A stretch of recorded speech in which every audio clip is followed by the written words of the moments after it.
Okay, sir. Assalamualaikum class and good afternoon to all of you. I hope so कि आप लोग सारे ठीक ठाक होंगे, enjoying your life. सारे ठीक ठाक? Everything is fine. I'm fine. ठीक ठाक. हंसने वाले क्या हाल चाल है? ठीक ठाक खैरियत से? हलीमा फाइन, हलीदा फाइन, ठीक ठाक. वालेकुम सलाम ज़रमिया फाइन, ठीक ठाक. वालेकुम सलाम. वालेकुम सलाम यास. I'm fine, Zarna. Alhamdulillah. What about you? Walaikum salam, Zafar Alim. Walaikum salam, Shoaib Saab, Zoaib Saab. Walaikum salam, Abdul Wahab. Looking fresh? As usual, Alhamdulillah. Yes, sir. Walaikum salam. Alhamdulillah, Alhamdulillah. I'm fine, Aksa. आप सुनाए ठीक ठाक हो, खैरियत से हो? Walaikum salam wa rahmatullahi wa barakatuh. अच्छा, let's start. Walaikum salam. अच्छा, Aziz Afwan, thank you. अच्छा, लेट्स स्टार्ट. हम स्टार्ट करते हैं आज एक न्यू सेगमेंट के साथ इंशाल्लाह, जिसके अंदर कुछ इंपॉर्टेंट डिबेट्स भी है, जिसको हम इंशाल्लाह आज कॉम्प्रेंड भी करेंगे. आया कि कुछ थ्योरीज भी है, उनके हवाले से हम बात भी करेंगे इंशाल्लाह. सबसे पहले हम आते हैं जो आज का सेगमेंट है. Actually it is regarding development से रिगार्डिंग है. जिन लोगों के डेवलपमेंटल स्टडीज है वो तो इसको कॉम्प्रेंड कर लेंगे, तो उनको भी कुछ चीजें, बहुत सारी नई चीजें होगी, और कुछ बहुत सारी चीजें जो है वो इंशाल्लाह हम क्या करेंगे, वो हम दरअसल आज इस पर्सपेक्टिव से मैं समझाऊंगा कि आप लोगों को इंशाल्लाह क्लियर हो जाएगा. कुछ थ्योरीज है.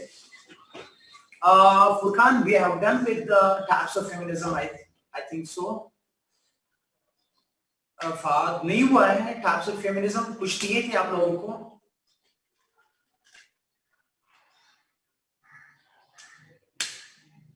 It's completed. If you want, तो मैं आपको करवाऊंगा. उसी के अंदर हुआ है कुछ थ्योरीज.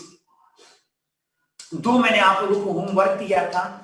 अगर नहीं हुआ है तो लेट्स, कोई मसला नहीं, आज मैं पढ़ाऊंगा. नेक्स्ट क्लास में फिर Fahd, don't worry, Furqan Fahd पढ़ाऊंगा, दोबारा पढ़ाऊंगा. जो भी अगर आपको कुछ एक्स्ट्रा है तो हम एक बहुत ज्यादा एक फ्लो में पढ़ेंगे इंशाल्लाह.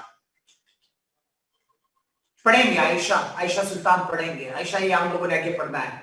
आयशा पढ़ेंगे, सारे पढ़ेंगे. डोंट वरी करवाऊंगा. पर ये मुझे एकदम गो थ्रू कर लेते हैं दोबारा, क्योंकि मैं लास्ट क्लास में रिवीजन भी करवाना है, तो उसके साथ फिर मैं दोबारा करूंगी. या बीच में जब भी हमें टाइम मिल जाए तो हम कर लेंगे टाइप्स ऑफ फेमिनिज्म. और भी अगर सब चाहते तो मैं करवा लूंगा, डोंट वरी. तो बिस्मिल्लाहिर्रहमानिर्रहीम. तो आज हम लोग जो है that is women and development, उस वाले पर्सपेक्टिव से जो नहीं हम बात करेंगे. पूरा जो इसका कोर्स है that is gender and development, जिसके अंदर दो इंपॉर्टेंट चीजें हम लोग डिस्कस करेंगे कि वो दो इंपॉर्टेंट चीजें क्या है उस हवाले से. Gender and development.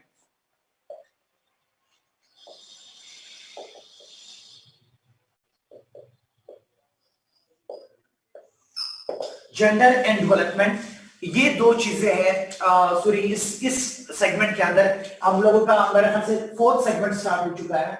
Segment number 4 है ना, आई थिंक सेगमेंट नंबर 4, जिसके अंदर हम लोग सही नजर नहीं आ रहा यार, एक वो मार्कर देना, रेड और बाकी चीजें. कौन सा चाहिए? रेड और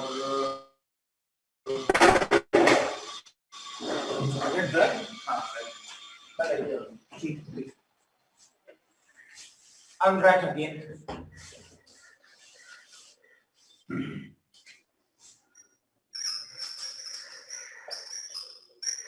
Segment number 5, gender and development. Gender and development इसके अंदर segment number 5 and gender and development, उसका थैंक यू एवरीवन, उसके हवाले से जो हम बात करेंगे आज. अच्छा, इसके अंदर पहले तो हम डेवलपमेंट को समझेंगे कि से क्या मुराद है. फिर इसके बाद इसकी जो डिफरेंट अप्रोचेस है वो हम देखते हैं. डेवलपमेंट से मुराद क्या होता है? इससे मुराद होता है किसी का socio politico economic and legal status को एनहांस करना. लिखना नहीं, आप सुनो, सारी चीजें, सब चीजें आप लोगों के पास है. से क्या हो जाता है, आपको ग्रोथ हो जाता है, चाहे सोशल आपको ग्रोथ होता है, चाहे आपका पॉलिटिकल ग्रोथ होता है, चाहे आपका इकोनॉमिक ग्रोथ होता है, चाहे आपके पॉलिटिकल यानी जिंदगी के शोबे में आपने तरक्की जो करना होता है। अच्छा, तरक्की करने के डिफरेंट अप्रोचेस आए through out since very long. अगर देखा जाए हिस्ट्री में इंसान का स्ट्रगल अगर होता है तो ह्यूमन स्ट्रगल दरअसल तौर पर होता है स्पेशली टू अटेन डेवलपमेंट। उसमें इंसान जब भी कोशिश करता है तरक्की, वो क्या करता है ताकि वो तरक्की कर ले, चाहे मुआशी में हो, मईशत में हो, मुआशरत में हो, समाज में हो, हर चीज में। अगर देखा जाए इंसान की जिंदगी भी एक डिफरेंट इवोल्यूशनरी प्रोसेस से गुजरता है। उन इवोल्यूशनरी प्रोसेस के अंदर क्या होता है, इंसान अपने जो स्टेटस को होता है, जो उसका पोजीशन होता है सॉरी, उस पोजीशन को एनहांस करने की कोशिश करता है, उसको डेवलप करने की कोशिश करता है। तो हम लोगों ने देखा है जितने भी इंसान ने तरक्की किया है, उन तरक्की में स्पेशली वेस्ट में अगर देखा जाए तो उन लोगों ने स्पेशली रेनेसांस के बाद जब उन लोगों ने डेवलपमेंट वहां पर स्टार्ट हुआ था, स्पेशली जब इंडस्ट्रियल रिवॉल्यूशन आया था, ये उस जो इंडस्ट्रियल रिवॉल्यूशन है, उस इंडस्ट्रियल रिवॉल्यूशन ने उनकी कुछ स्टेटस को चेंज किया था। स्पेशली तौर पर बहुत ज्यादा इंपॉर्टेंट जो स्टेटस होता है वो इकोनॉमिक होता है, क्योंकि आप बताएं economic prosperity will leads everything to enhance its position, या डेवलपमेंट जो है that is directly proportional to आपका इकोनॉमिक डेवलपमेंट। तो इकोनॉमिक्स खास तौर पर इकोनॉमिक्स के हवाले से ये डिफरेंट एक स्ट्रगल चली है। अच्छा, हम लोगों ने देखा था वेस्ट के अंदर डिफरेंट अप्रोचेस आए थे, अप्रोच टुवर्ड्स डेवलपमेंट। एक अप्रोच जो था वो इंडस्ट्रियल रिवॉल्यूशन जब आया था, इंडस्ट्रियल रिवॉल्यूशन के साथ साथ कुछ अप्रोचेस जो उनका बहुत ज्यादा इंपॉर्टेंट जो एस्पेक्ट है या बहुत ज्यादा वो था मॉडर्नाइजेशन। आप लोगों ने देखा होगा मॉडर्न थ्योरी का भी आप लोगों ने सुना होगा, मॉडर्न थ्योरी आप लोगों ने सुना होगा कि मॉडर्नाइजेशन या मॉडर्न थ्योरी क्या है। आज हम थोड़ा सा उसको डिस्कस भी करेंगे। यार थोड़ा सा ये आवाज बहुत ज्यादा आ रही है, थैंक यू। सिर्फ आवाज, जस्ट वेट फॉर क्लास। अच्छा, तो हम लोगों ने देखा था मॉडर्नाइजेशन थ्योरी या मॉडर्निज्म जिसे हम कहते हैं। मॉडर्नाइजेशन दरअसल तौर पर मॉडर्नाइजेशन थ्योरी जो है, ओ माय गॉड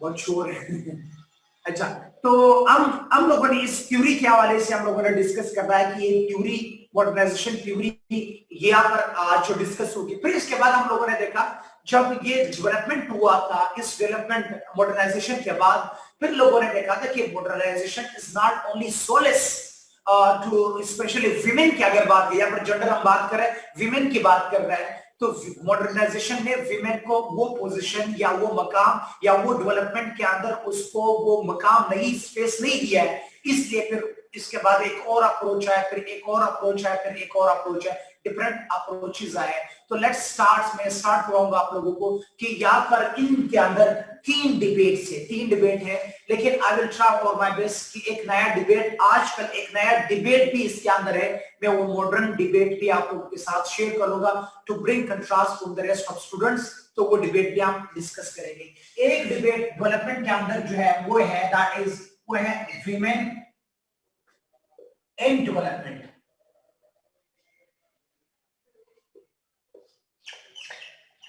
जिसे हम कहते हैं विड अप्रोच।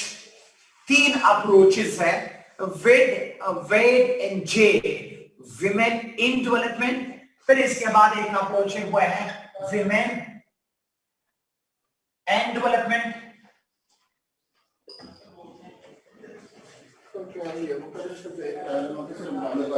Sorry, thank you. वेड और इसके बाद है जे, वो है अंकित जेंडर एंड डेवलपमेंट।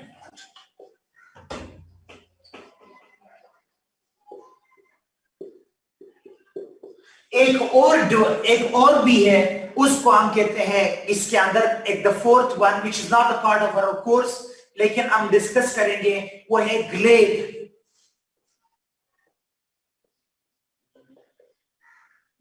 उसको कहते हैं sorry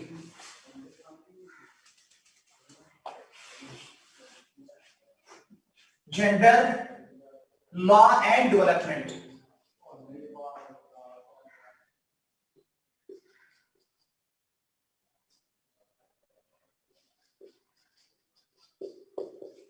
gender law and development बहुत ज्यादा आसान. सुनो, मैं स्टोरी की तरह आप लोगों को समझाऊंगा, सुनेंगे हम लोग, सुनाऊंगा आप लोगों को. जो ये 3 अप्रोचेस है डेवलपमेंटल स्टडीज के अंदर, जो डेवलपमेंट है, अब जो जेंडर में हम, क्योंकि हम लोगों ने देखा था जेंडर इंटरडिसिप्लिनरी सब्जेक्ट, अब ये डेवलपमेंटल अप्रोच है इकोनॉमिक्स के, तो हम अब यहाँ पर अप्लाई कर रहे हैं जेंडर के अंदर. इसके अंदर 3 थ्योरीज है, डिफरेंट थ्योरीज भी आ जाते हैं. Women in development, women and development, gender and development और जेंडर लॉ एंड डेवलपमेंट. अच्छा, पहले वाले अप्रोच के अंदर एक थ्योरी है जिसको हम कहते हैं मॉडर्नाइजेशन थ्योरी. मॉडर्नाइजेशन थ्योरी इसको कहा जाता है. इसके अंदर वो हम समझेंगे. इस यहाँ पर अगर वो आपसे पूछ देंगे कि gender development approach and modernisation theory, आप कहेंगे सर ने तो पढ़ाया ही नहीं है. इसके अंदर एक जो थ्योरी है मॉडर्नाइजेशन थ्योरी, वो थ्योरी समझेंगे. उससे पहले थोड़ा सा हम देखते हैं कि what is the status of gender in development. So far अगर सिंस वेरी लॉन्ग देखा जाए, विमेन को डेवलपमेंट के अंदर, डेवलपमेंटल सेक्टर के अंदर अभी तक विमेन का जो ड्यू प्लेस है, ड्यू पोजीशन है, वो नहीं दिया गया है. अभी तक विमेन का due position, due place development में नहीं है. डेवलपमेंट जब आता है उसके अंदर, उससे पहले क्या हो जाती है, आप याद रखिए, उनका डिफरेंट रोल होता है. जो प्रोडक्टिव रोल है, आप लोगों को डिस्कस किया था हम लोगों ने. इकोनॉमिक्स क्या होता है ना, इकोनॉमिक्स होता है आपकी प्रोडक्टिव रोल. 3 रोल्स आपको बताया था, humanity role, productive role and reproductive role. Productive role के अंदर अभी तक विमेन का ड्यू स्टेटस या ड्यू पोजीशन नहीं दिया गया है. और इसी के साथ अगर देखा जाए स्पेशली इन अप्रोचेस के अंदर, अब हम लोगों ने विमेन को किस तरीके से इंटीग्रेट करना है into development sector. We are going to incorporate, we are going to integrate women into development. Women developmental sector में किस तरीके से आ सकता है. अच्छा, तो पहले आप लोगों ने एक कोटेशन लिखना है. कोटेशन लिख लो. जब भी ये स्टार्ट डेवलपमेंट या विमेन की पोजीशन आ जाए, तो you people are going to start from any quotation से स्टार्ट करना है. मैंने पहले भी बताया था. तो यहाँ पर कौन सा कोटेशन आ सकता है, लिख लें, बहुत इंपॉर्टेंट है. यूनाइटेड नेशन का एक कोटेशन है, वो हम यहाँ पर कोट करेंगे. जो यूनाइटेड नेशंस है, वो ये कहता है, women are half of the world's people. Women are half of the world's people. यानी जो आधी इंसानियत की आधी आप पॉपुलेशन जो है वो विमेन है. विमेन जो है, जो पॉपुलेशन यहाँ से देखा जाए, half of the world है. half of women are half of the world's people. सेमीकोलंस लगाना है आप लोगों ने, सेमीकोलंस. फिर इसके बाद आप लोगों ने लिखना है, perform 2/3 of the world's working hours. Perform यानी वो काम कितनी करती है, performs 2/3 of the world's working hours.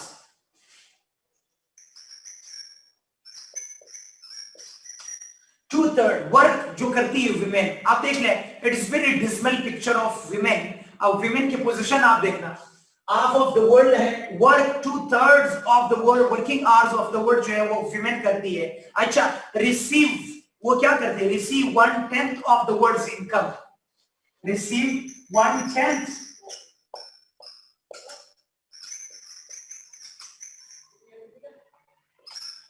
1/10 of the world's receive. Women की जो भी है, ठीक है, हाफ ऑफ द वर्ल्ड है, 2/3 जो वर्किंग आवर्स वो करती है. और इसके साथ receive 1/10 of the world's income. Receive 1/10 of the world's income. Semicolons फिर लगाना है. और इसके बाद वो क्या करती है, विमेन जो है, दैट इज वो receive 1/10 of the world's income and on only 100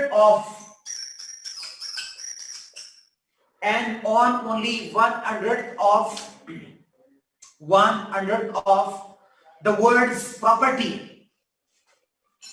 and on only 100 of the world's property. Women are half of the world's people, ठीक है, और perform 2/3 of working hours of the world, ठीक है, जितने working words है 2/3 of the world's working hours, और वो क्या करती है, receive only and only 1/10 of the world's जो इनकम है वो क्या करती है, वो ऑन करती है, स्पेशली ऑन रिसीव करती है, and specially she only own या women own only 1/100 of the world जो प्रॉपर्टी है उसके हवाले से।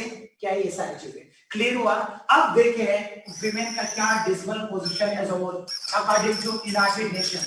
ये यूनाइटेड नेशन की जो है कोटेशन है, वहां से मैंने ये कोटेशन उठाया है। अच्छा, अब इसके बाद हम देखते हैं ये 3 चीजें। अब पहले सबसे पहले हम आते हैं विमेन एंड डेवलपमेंट। अच्छा, इससे पहले आप लोगों को 3 R's का पता है, या मैं should I explain again? 3 R's का पता है ना आप लोगों को? 3 रिप्रोडक्टिव रोल, प्रोडक्टिव रोल और कम्युनिटी रोल। अब आज हम स्पेशली बात करते हैं प्रोडक्टिव रोल की। प्रोडक्टिव रोल से मुराद है प्रोडक्शन वगैरह करना और तिजारत और कारोबार वगैरह करना। अच्छा, हम पहले अप्रोच की तरफ आते हैं।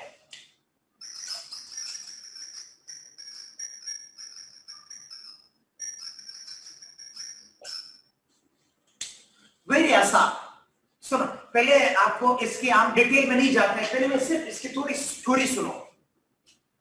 विमेन, इस लफ्ज को सुनो, इस लफ्ज को विमेन इन डेवलपमेंट। अब इससे मुराद क्या होता है कि जो एग्जिस्टिंग सिस्टम है, इस एग्जिस्टिंग सिस्टम के अंदर सिर्फ आप लोग विमेन को अंदर कर लो, यानी जो डेवलपमेंटल सेक्टर है, जो existing systems of the world है, इस एग्जिस्टिंग सिस्टम के अंदर सिर्फ वुमेन को इंटीग्रेट करो, यानी आगे एड वुमेन एंड स्टीयर, औरत को क्या कर ले, उसको सिर्फ स्पेस दो और स्टीयरिंग, यानी यहाँ पर सिर्फ और सिर्फ वुमेन इन डेवलपमेंट। जो एग्जिस्टिंग सिस्टम है, उस एग्जिस्टिंग सिस्टम के अंदर सिर्फ वुमेन को आप इसको यार सबसे मामूली क्या है, क्या बात बोलो कि क्लास में बहुत डिस्टॉर्शन हो रही है।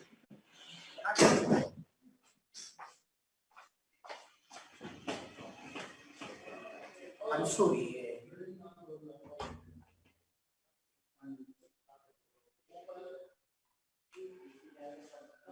Women in, अच्छा, इस वाले अप्रोच के अंदर उसे कुछ जल्दी करना है यार क्लास।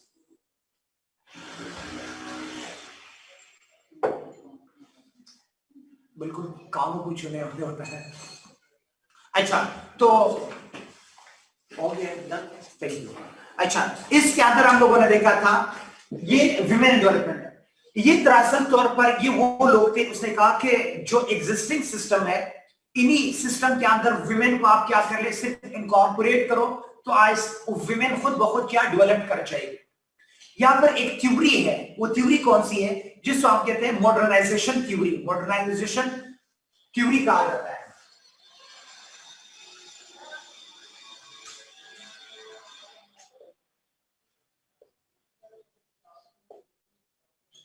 मॉडर्नाइजेशन थ्योरी क्या है? 1950s एंड 1960s में ये थ्योरी जब आई थी, 1950s एंड 60s में जो मॉडर्नाइजेशन थ्योरी थी, वो एक इकोनॉमिक डेवलपमेंट स्पेशली इंडस्ट्रियलाइजेशन की वजह से वो बात कर रहे थे। इंडस्ट्रियलाइजेशन या इकोनॉमिक डेवलपमेंट के हवाले से जब आया था, उसने कहा कि अगर हम लोग अपने लाइफ के स्टैंडर्ड्स, अपने लाइफ की जो स्टैंडर्ड्स ऑफ लिविंग होता है, और उसको अगर हम लोग एनहेंस करना चाहते हैं तो हमें इंडस्ट्रियलाइजेशन करना होगा। क्या करना होगा? इंडस्ट्रियलाइजेशन करना होगा। और उस इंडस्ट्रियलाइजेशन से क्या हो जाता है, स्टैंडर्ड्स ऑफ लाइफ जो होता है वो खुद ब खुद क्या हो जाता है, एनहेंस हो जाता है। इंडस्ट्रियलाइजेशन से क्या हो जाता है, आपका प्रोडक्शन बढ़ जाता है। प्रोडक्शन पता है ना, प्रोडक्शन बढ़ जाता है, आपका इकोनॉमिक्स बढ़ जाता है। जब इकोनॉमिक्स बढ़ जाता है तो उस मॉडर्नाइजेशन की वजह से जो उसका इकोनॉमिक इफेक्ट है, उसका इकोनॉमिक इफेक्ट, जब आपके पास अब पैसा ज्यादा हो जाता है तो आपके लाइफ स्टैंडर्ड एनहांस होते या नहीं होते ना। जब आपके पास पैसे रुपया ज्यादा हो जाता है तब आपकी लाइफ स्टैंडर्ड या लिविंग स्टैंडर्ड्स ऑफ लिविंग जो है वो क्या हो जाता है, वो इंप्रूव हो जाता है, उसमें इंप्रूवमेंट आ जाता है।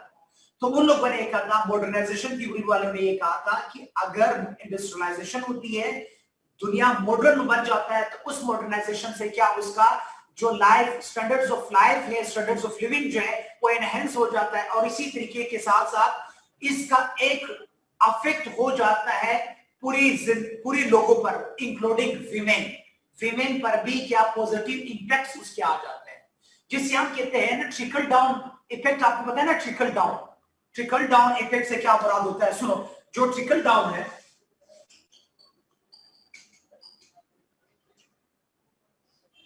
ट्रिकल डाउन इफेक्ट से मुराद होता है, ट्रिकल डाउन आपने देखा होगा, ट्रिकल डाउन, चलो मैं एक एग्जांपल, ट्रिकल मतलब जब एक प्याला बढ़ जाता है ना, एक चीज जब एनहेंस हो जाता है तो उसका इफेक्ट नीचे आ जाता है, फिर नीचे आ जाता है, फिर नीचे आ जाता है। ट्रिकल डाउन मतलब यानी आपका अपर से लोअर टेरेन की तरह किसी चीज का आना, यानी अगर अक्रॉस द बोर्ड किसी चीज का, फॉर एग्जांपल अगर कुछ लोग या मर्द वगैरह क्या हो जाता है, वो फाइनेंशियली तौर पर साउंड हो जाते हैं, तो इसका इफेक्ट अल्टीमेटली विमेन पर भी आ जाता है। विमेन भी इकोनॉमिकली तौर पर साउंड और उसके लिविंग स्टैंडर्ड्स एनहांस हो जाएंगे, ठीक है। टॉप टू बॉटम बेनिफिट इसको कहा जाता है, टॉप टू बॉटम, यानी अगर यहाँ पर फॉर एग्जांपल अगर यहाँ पर पानी आ रहा है ना, मैं एक आसान एग्जांपल से बताऊं, अगर इस ताल के अंदर पानी आ रहा है, जब ये ब्रिम्ड हो जाता है ना, ये फिल्ड हो जाता है, तो ये क्या करेंगे, ये नीचे वाले ताल में आ जाएंगे ना, और जब ये फिल्ड हो जाता है, ब्रिम्ड हो जाता है, तो ये यहाँ पर आ जाता है। इसको कहते हैं ट्रिकल डाउन इफेक्ट से मुराद top to bottom benefit. Yes, top to bottom benefit, यानी ऊपर से शुद्ध जब हो जाता है, ब्रिम्ड हो जाता है, सैचुरेटेड हो जाता है, तो वो नीचे जो अनसैचुरेटेड होता है उसकी तरफ क्या हो जाता है, आ जाता है। तो कहते हैं ट्रिपल डाउन इफेक्ट से मॉडर्नाइजेशन, ये मॉडर्नाइजेशन थ्योरी के अंदर ये पाया जाता है, trickle down effect. Trickle down effect जो होता है वो कहते हैं actually everyone will equally benefit from this development, industrialisation से या दिस इकोनॉमिक डेवलपमेंट से एवरीवन विल इक्वली क्या हो जाते हैं, get benefit from this development. इस डेवलपमेंट से हर बंदा क्या होगा, इक्वली बेनिफिट हो जाता है। और इसी तरीके से अगर आप देखते हैं तो जो ट्रिकल डाउन इफेक्ट है उससे फैमिलीज थ्रू आउट, जो मेल ब्रेड विनर है, क्योंकि फैमिलीज के अंदर अभी तक मेल ब्रेड विनर है, उसके पास क्या हो जाता है, उसके पास बहुत ज्यादा पैसा जब आ जाता है तो ऑलरेडी से वो अपने विमेन फोक पे भी, खवातीन पर भी खर्च करेंगे। तो ये ट्रिकल डाउन इफेक्ट की वजह से इसको कहते हैं modernisation theory, trickle down effect, या इसके कहते हैं एवरीवन विल इक्वली बेनिफिट। ये था मॉडर्नाइजेशन थ्योरी के अंदर पूरा कॉन्सेप्ट, यानी मॉडर्नाइजेशन थ्योरी के अंदर जो है वो थ्रू आउट अगर देखा जाए ये ट्रिकल डाउन इफेक्ट है। क्लियर हुआ यहाँ तक, सब समझ आया सबको, मॉडर्नाइजेशन थ्योरी या बाकी चीजें? Everyone?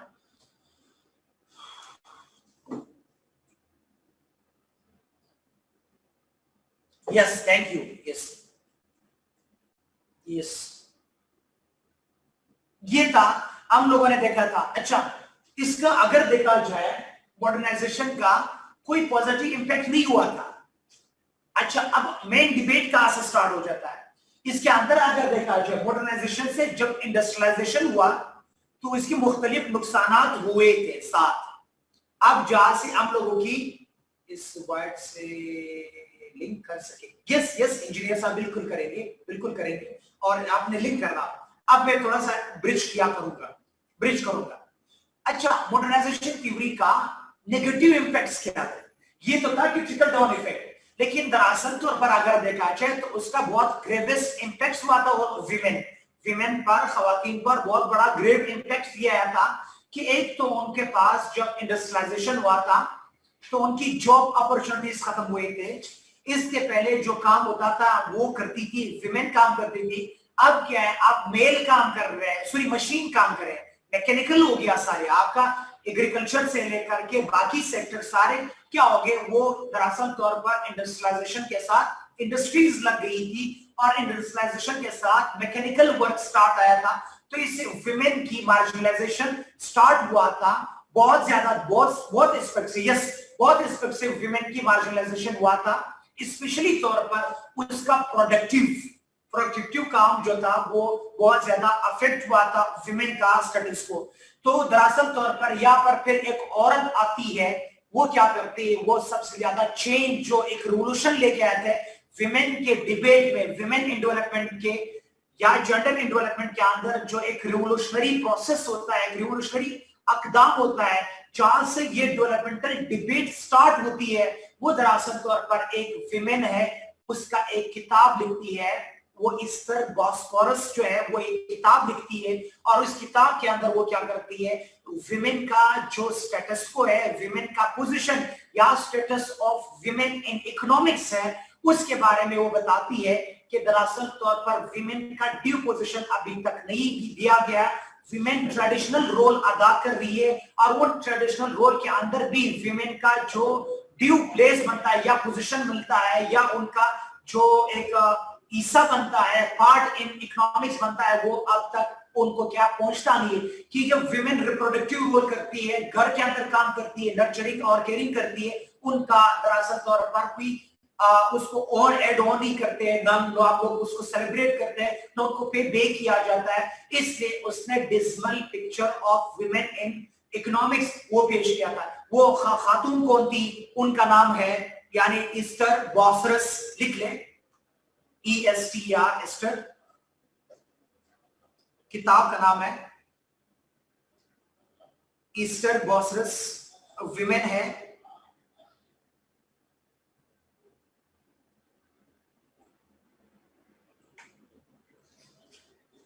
Just wait for one और 2 मिनट्स में से बता दो, बहुत ज्यादा डिस्टॉर्शंस हैं, पता नहीं डेवलपमेंट कोई वर्क हो रहा है लेकिन बार बार, जस्ट वेट, एक्सक्यूज मी,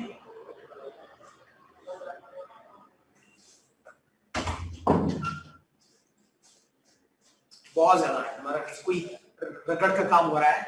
इस तरह बोसरफ लिख लें,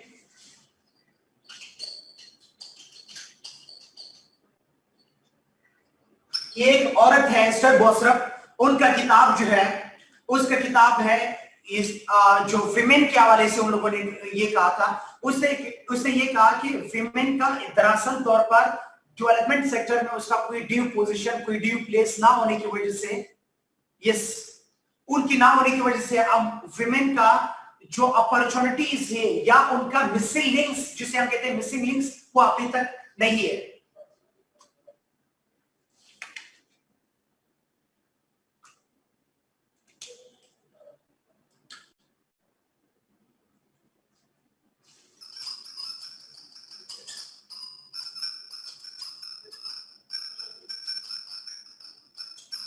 Women role in economic development.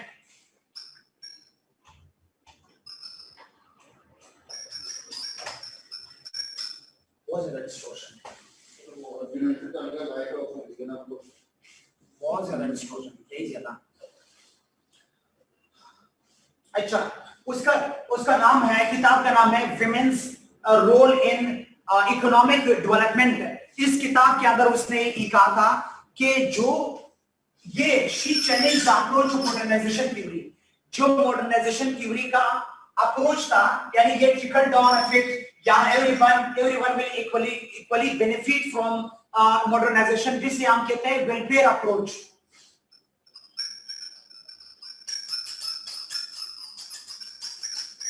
वो कहते हैं दरअसल तौर पर जो वेलफेयर अप्रोच है मॉडर्नाइजेशन थ्योरी का, she challenge in this book, उसने अपने किताब के अंदर इस वेलफेयर अप्रोच को चैलेंज किया था। वो कहते हैं दरअसल तौर पर इससे विमेन का जो मॉडर्नाइजेशन थ्योरी के विमेन का एक्चुअली दे आर, यहाँ पर विमेन का भी प्रोडक्टिव रोल की बात की ही नहीं है, यानी मॉडर्नाइजेशन थ्योरी के अंदर विमेन का प्रोडक्टिव रोल की बात किया ही नहीं है। उसने कहा शी विल गेट बेनिफिट, यानी she is the passive recipient.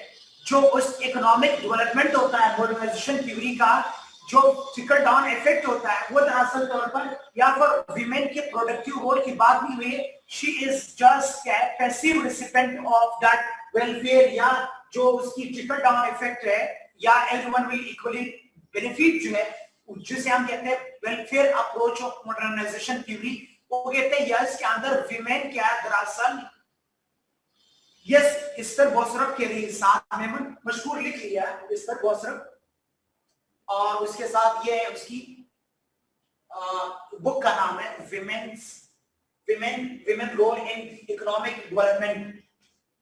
कहां पर कोई इश्यू है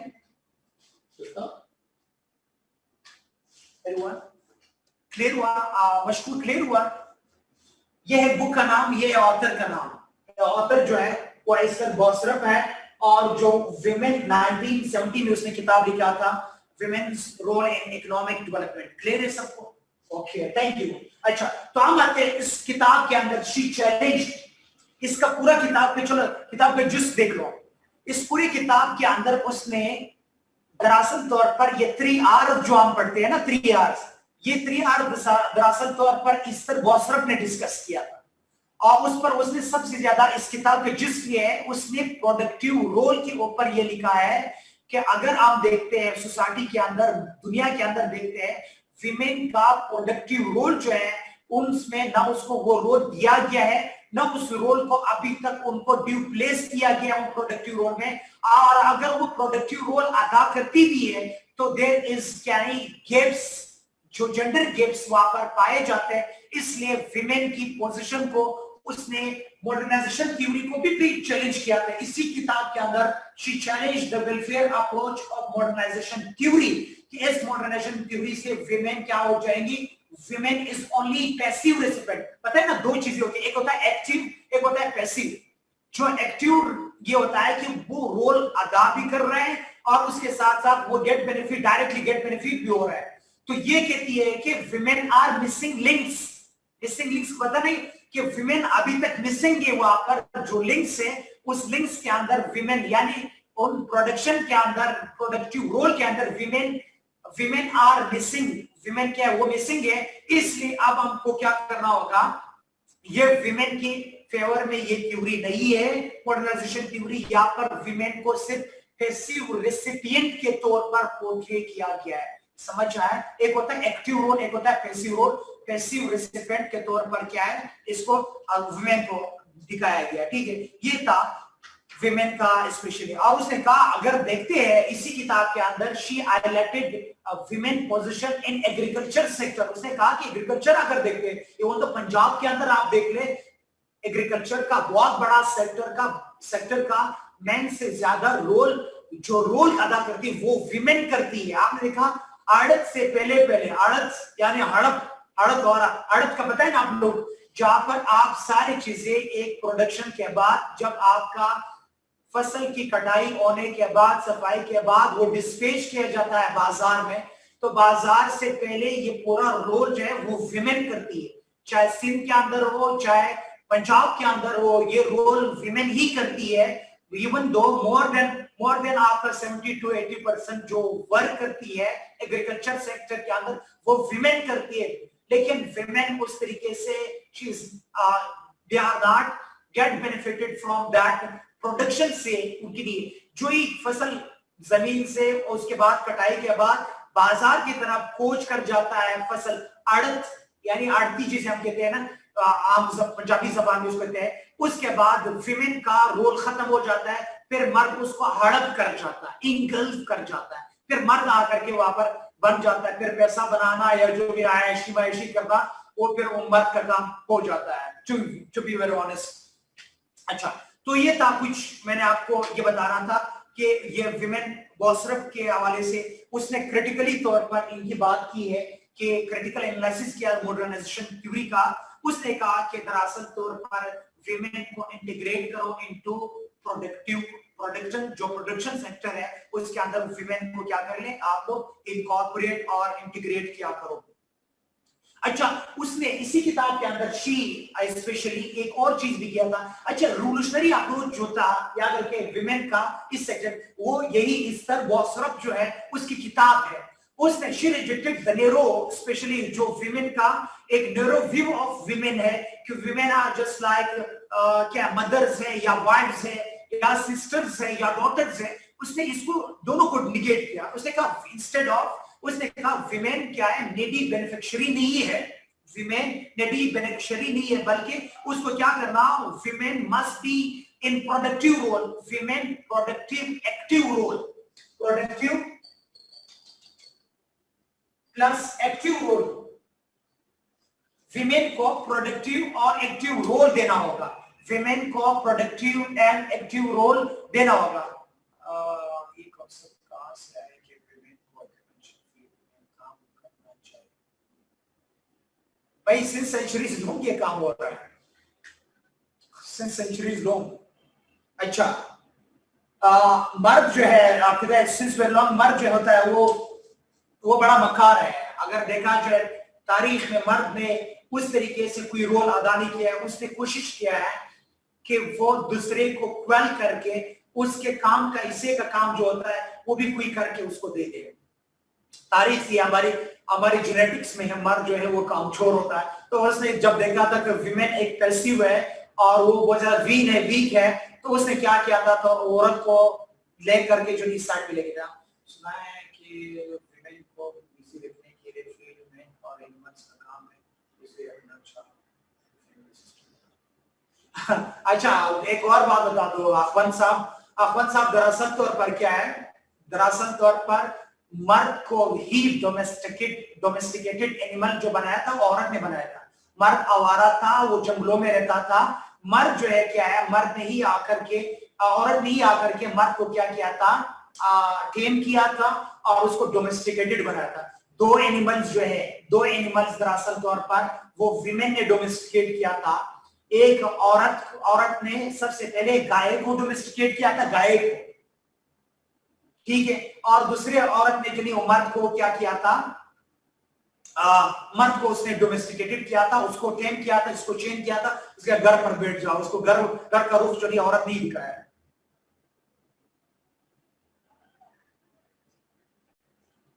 अच्छा, प्रोडक्टिव अच्छा, इसके बाद हम लोगों ने देखा था जो विड अप्रोच है, दरअसल तौर पर वो बात करती है, जो विमेन है वो कहते हैं कि विमेन आर अनटेप्ड रिसोर्सेस। विड के अंदर, विड अप्रोच के अंदर वो कहते हैं कि विमेन जो है वो अनटेप्ड रिसोर्सेस है। अनटेप्ड रिसोर्सेस से क्या मतलब है कि अभी तक ये एक्सप्लॉइट नहीं हुए हैं, अभी तक वो जो है विमेन जो है वो एक्सप्लॉइट, यानी एक्सप्लॉइट से मुराद है कि अब तक उनसे हम लोगों ने काम नहीं लिया है। विड वाले ये कहते हैं कि अनटेप्ड रिसोर्सेज है, विमेन को इंटीग्रेट करो बाकी सेक्टर्स के अंदर, विमेन को बाकी सेक्टर्स के अंदर क्या करें, इनकॉर्पोरेट करें। तो women are under valued,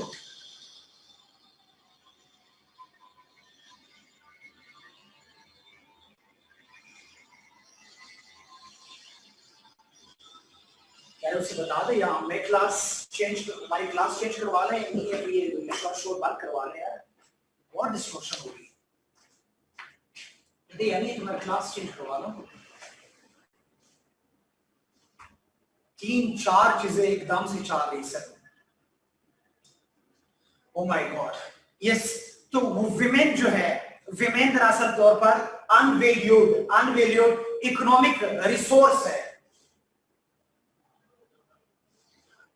अनवैल्यूड economic resource से मुराद यह है कि विमेन को जो अगर देखा जाए उसको अभी तक जो प्रोडक्टिव रोल है, प्रोडक्टिव रोल्स में उस तरीके से नहीं लिया है, बल्कि विमेन का सब ऑर्डिनेशन रोल दिया गया। सब ऑर्डिनेशन है, अनयूज्ड है, अंडर वैल्यूड है और अनटेप्ड रिसोर्सेज है। यस सर, अनयूज्ड रिसोर्सेज है, ये सारी चीजें विड वाले ये कहते हैं, विड विमेन इन डेवलपमेंट वाले सेक्टर ये कहते हैं कि लेट्स विमेन को क्या करिए, उसको हम लोग एक्सप्लोर कर ले, या टेप रिसोर्सेज को हम एक्सप्लोर कर ले और उसको प्रोडक्टिव स्कोप पे, they must be brought into productive sphere में इसको लेके आना होगा।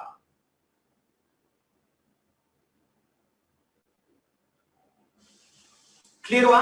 या तक सबको क्लियर है? हेलो, सारे चले गए यार, ये क्या हुआ?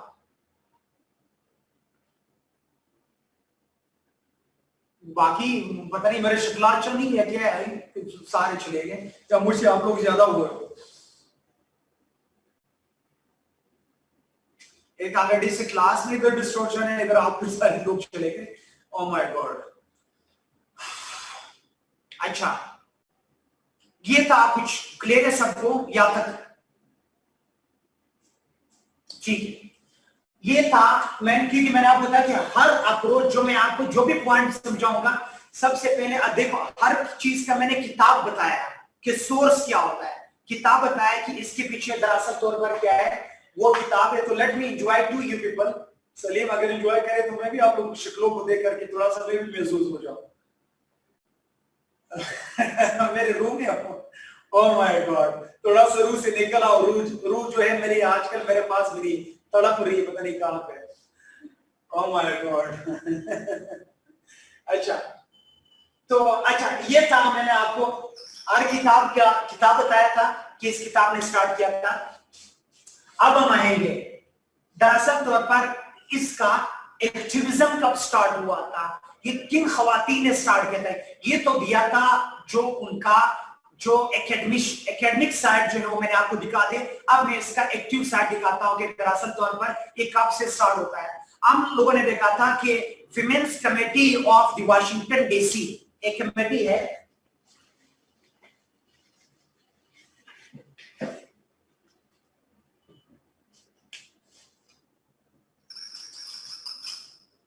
Women's committee of Washington DC, खवातीन का विमेन जो specially women committee of the Washington DC के अंदर उनका एक चैप्टर है, उनका इनकी वाशिंगटन डीसी का उसका है विमेन। सबसे पहले फिट वाला अप्रोच जो है, सबसे पहले ये डिबेट जो है ये स्टार्ट किया था women's committee of Washington DC, इनने स्टार्ट किया था। जो उसने ये कहा था कि इंटरनेशनल डेवलपमेंट जो सोसाइटी का पूरा नाम है society for women's, society for international development, society for international development लिख लें, society for international development, society for international development. ये सोसाइटी फॉर इंटरनेशनल डेवलपमेंट के अंदर उनकी उसकी कमेटी जो थी, उस कमेटी के अंदर जो विमेन इकोनॉमिक प्रोफेशनल्स होते हैं, विमेन प्रोफेशनल्स जो थे, उस विमेन प्रोफेशनल्स ने इसलिए कहा किया था, उन लोगों ने कहा था कि हम लोग कोई इस तरह डिलिब्रेट स्ट्रेटेजी बनाई जाए।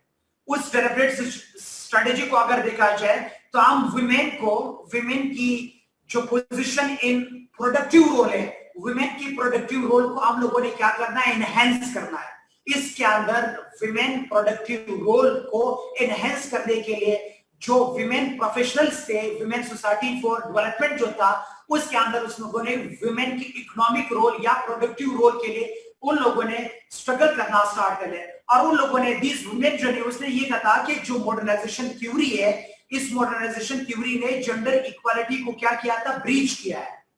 उसने कहा था जेंडर इक्वालिटी को क्या है, जेंडर इक्वालिटी को ब्रीच किया। मॉडर्नाइजेशन थ्योरी हैज ब्रीच, जो जेंडर इक्वालिटी है उसको ब्रीच किया गया।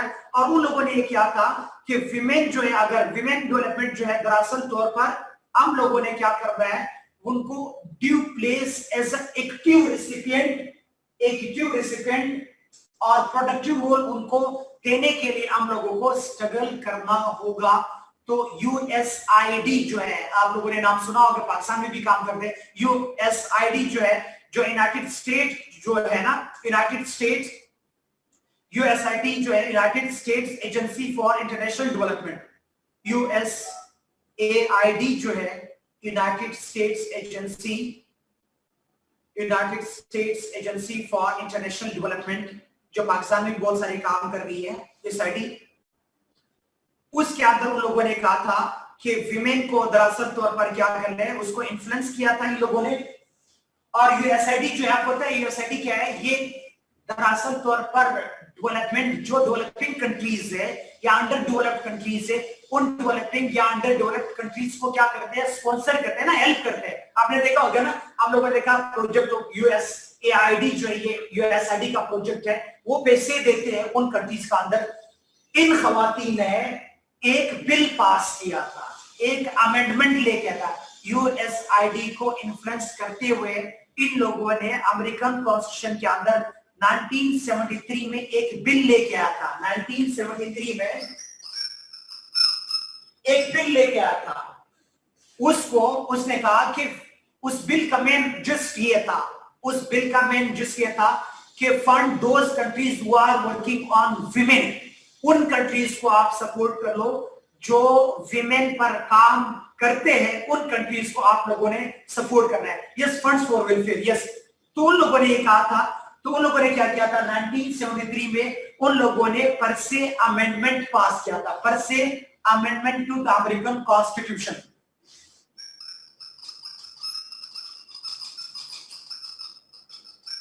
परसे amendment to the American constitution pass किया था। Percy amendment to the American constitution 1973 में इन्हीं खवातीन जो वाशिंगटन डीसी के अंदर जो इंटरनेशनल सोसाइटी फॉर वुमेन जो था, उन लोगों ने यूएसआईडी को इन्फ्लुएंस करके और एक बिल लेके आया था अमेरिकन कॉन्स्टिट्यूशन के अंदर, पार्लियामेंट के अंदर। उन लोगों ने फिर ये पास करवाया था, ये अमेंडमेंट पास करवाया था टू द अमेरिकन कॉन्स्टिट्यूशन जो उनका था, उसको जो स्पेशली जो अमेरिकन गवर्नमेंट है वो उन कंट्रीज को जो आप पता है जो सपोर्ट करते हैं, फॉरेन असिस्टेंस एक्ट होता है, foreign assistance act of American constitution, उसके अंदर उसने कहा कि उन कंट्रीज को आप सपोर्ट करिए जो कंट्रीज विमेन फोक पे या विमेन पर काम करते हैं। इसीलिए आपने पता है कि 1980s में पाकिस्तान ने भी ये विमेन कमीशन बनाया था कि भाई थोड़ा सा भी हमारे कचकोल में भी कुछ आ जाए, ठीक है। तो आप लोगों ने भी बड़े यूनिक कचकोल बनाया था और ताकि हमारे कचकोल में भी कुछ आ जाए, ठीक है। क्लियर हुआ यहाँ तक? क्लियर यहाँ तक सबको? ये अप्रोच समझ आया आप लोगों को?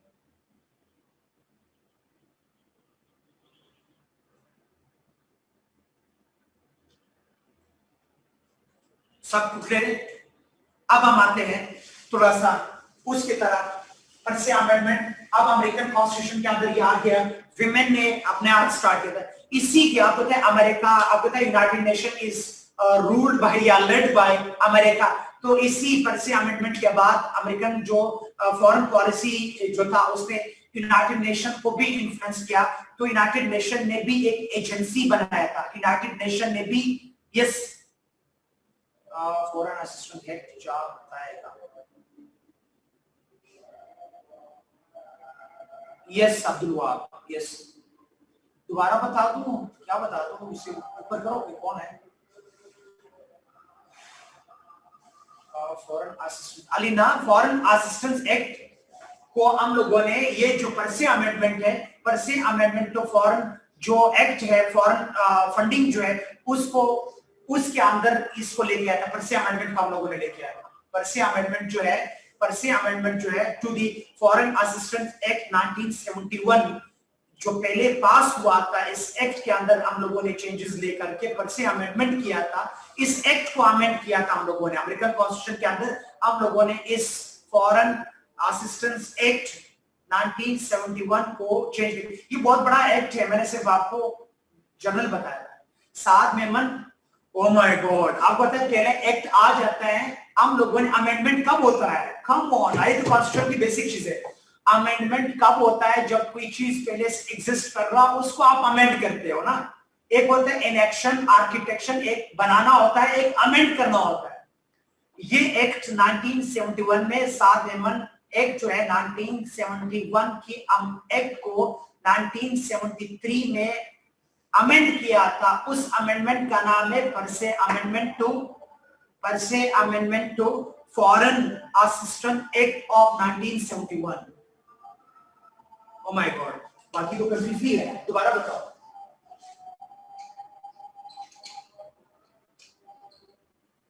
जो परसे अमेंडमेंट था 1973 में आया था, ये अमेंडमेंट इसने किसको अमेंड किया था? इसने अमेंड किया था फॉरेन असिस्टेंस एक्ट ऑफ 1971 में। इस परसे अमेंडमेंट ने 1971 में, 1973 में अमेंड किया था। किसको अमेंड किया था? Foreign assistance act of 1971 to the American constitution. Hope so समझ आ। जिस तरह 18th अमेंडमेंट आया था उससे पहले था टाउन टू बी, जो हम लोगों ने चेंज किया था। ओह माय गॉड, इसका क्या रिलेशन था? पूरी स्टोरी सुनाई। पता नहीं आज क्या हो रहा है। इसमें इंजीनियर जोएब साहब दरअसल तौर पर ये परसी अमेंडमेंट लाए अजान है। लेट मी वेट फॉर अजान।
देख ले क्या सवाल है। एक बिल प्रेजेंट हुआ था इसमें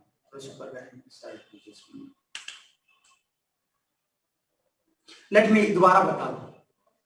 पता नहीं कितने कितने लोग हैं। आसान अल्फाज में हम लोगों ने विड वाला अप्रोच के अंदर हम लोगों ने बात किया था। ये था किताब का मैंने हवाला दिया था, क्योंकि मैं हर चीज पर किताब का हवाला देता हूँ। ये था किताब के हवाले से। इसी किताब को देखते देखते जो अमेरिका के अंदर जो वाशिंगटन डीसी के अंदर विमेन का जो women's committee of Washington DC जो था, उन लोगों ने ये क्या था कि यूएसएड को और बाकी अमेरिकन गवर्नमेंट को, आसान अल्फाज में बता दूं, अमेरिकन गवर्नमेंट को इन्फ्लुएंस करते हुए उन लोगों ने 1971 के फॉरेन असिस्टेंस एक्ट को उन लोगों ने अमेंड करवाया। उसके अंदर ये चीज उन लोगों ने अमेंड करवाया, ये चीज इंक्लूड करवाया कि आप उन कंट्रीज का हेल्प करो जो कंट्रीज क्या करते हैं, वो विमेन डेवलपमेंट पे काम करते हैं। उस अमेंडमेंट को हम कहते हैं पर्सी अमेंडमेंट ऑफ 1973। उसको कहते हैं 1973 का। ओह माय गॉड, अब कहते हैं कि सर इसका उसके साथ क्या लिंक है? उसके साथ ये लिंक है पर्सी अमेंडमेंट का पाकिस्तान, उसके साथ ये लिंक है कि दरअसल तौर पर वो विमेन डेवलपमेंट चाहते हैं यार। इंजीनियर साहब, इंजीनियर जोएब साहब ये डेवलपमेंट चाहते इसीलिए ये सारी चीजें क्लियर हुआ। पाकिस्तान के साथ इसका कोई ताल्लुक नहीं। मैंने जर्नल एक वर्ड पास किया था, मैंने कहा तब ये जब फॉरेन असिस्टेंस एक्ट पास हुआ था तब हम लोग भी मोबिलाइज हो करके, अजीज अफवान साहब, हम लोग भी मोबिलाइज हो करके हम लोगों ने भी यहाँ पर विमेन मिनिस्ट्री ऑफ विमेन बनाया गया था। ओह माय गॉड, अब क्या है? This bill is same bill through which Americans stop Pakistan heading after nuclear legations. Yes, ये वही बिल है।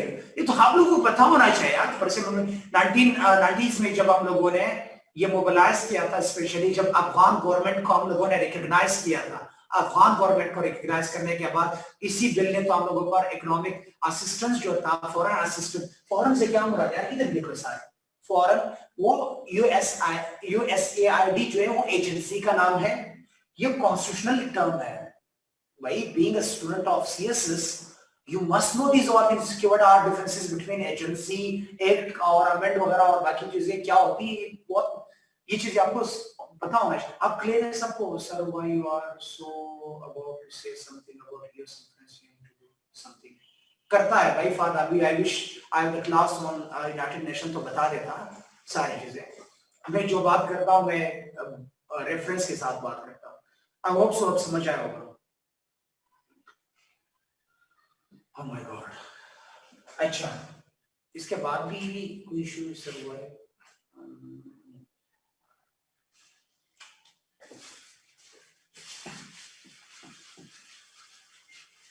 अच्छा, इसके बाद होता क्या है? इसके बाद अब हम देखते हैं कि एक वक्त आ जाता है कि यूनाइटेड नेशन भी इन्फ्लुएंस हुआ था इसी अमेरिका से, या अमेरिकन उन लोगों ने इन्फ्लुएंस किया था। बल्कि मैं चलो बात लोग नाराज हो रहे थे सर आप क्यों बात करें, हम ये कह रहे हैं विंड अप्रोच वाले जो है, विंड अप्रोच वाले इन लोगों ने यूनाइटेड नेशन को इन्फ्लुएंस किया था, आउटरीच किया था। Wind approach outreach the United Nations, और यूनाइटेड नेशन को आउटरीच करने के बाद उन लोगों ने 1975 में यूनाइटेड नेशन ने इसी से इन्फ्लुएंस होते हुए एक इंस्टीट्यूशन बनाया था। लिख ले उस इंस्टीट्यूशन का नाम, यस, अच्छा लिख ले, उस इंस्टीट्यूशन का नाम है institute for training, yes yes साहब, वो आगे बताएंगे हम, साथ आगे चलेंगे, यस बिल्कुल आप सीख गए। इंस्टीट्यूट लिख ले, 1975 में यूनाइटेड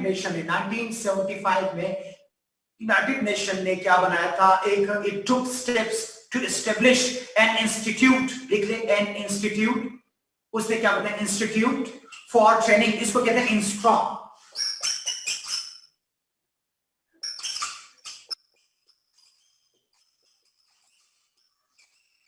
इस इंस्टीट्यूट का नाम है इंस्ट्रा। इंस्ट्रा से क्या बना दे, इंस्टीट्यूट, लिख ले institute for training and research, institute for training and research for the advancement of women,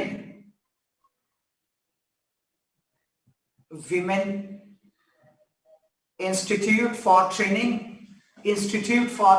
and research for the advancement of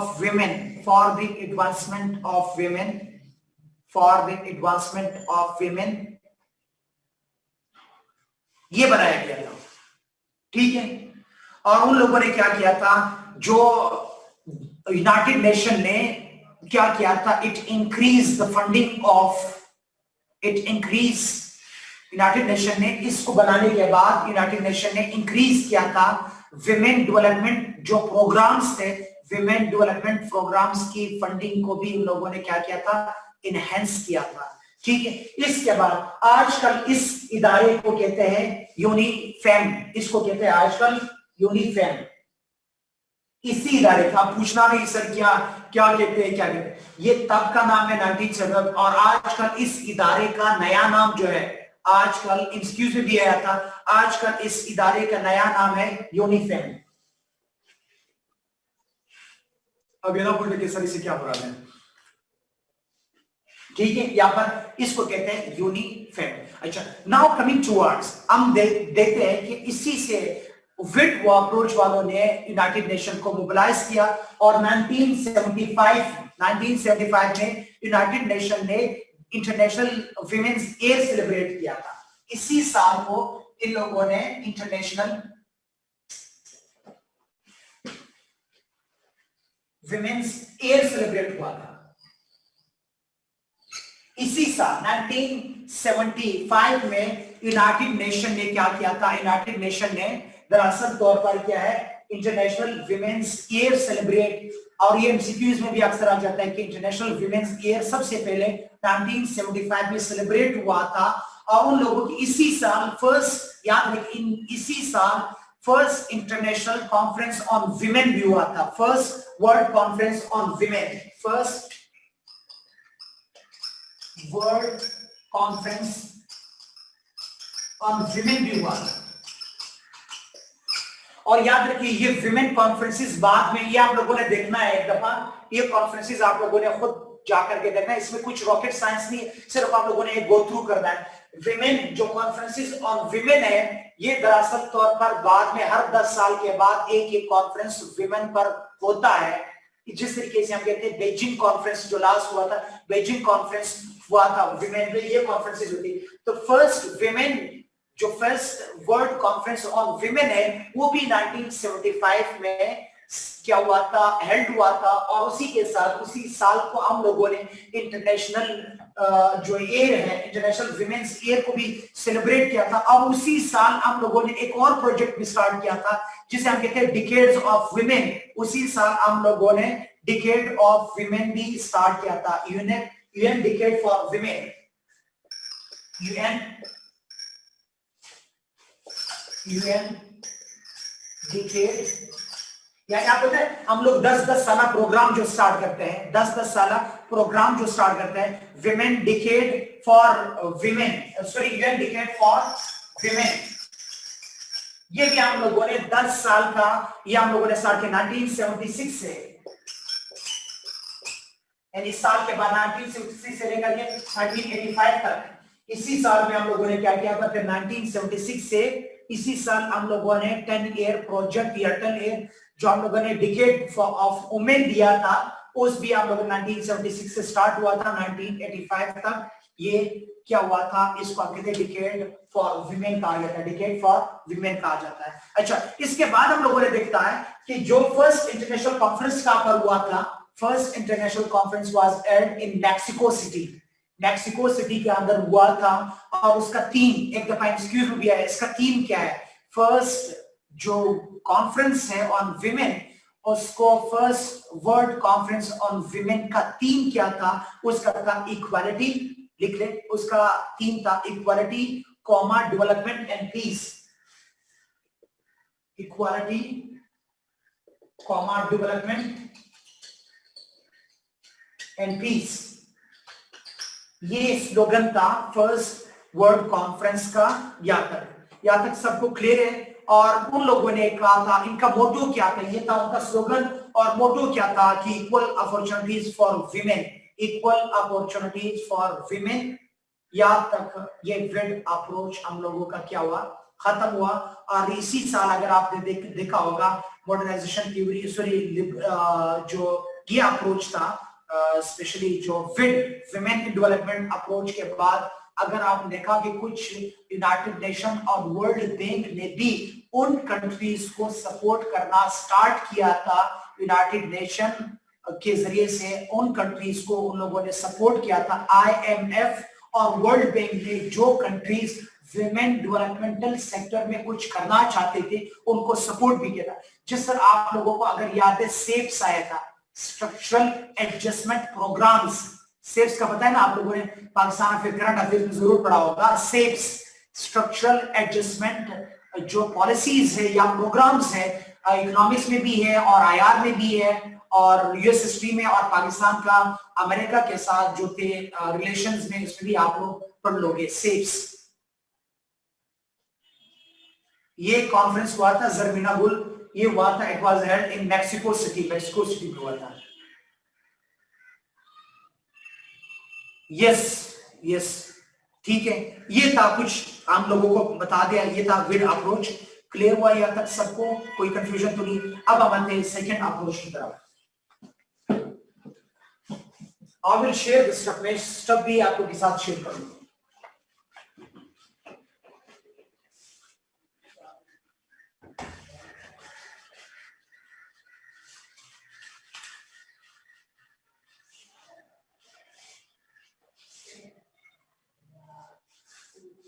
next हम लोग कहा जाता है that is women and development.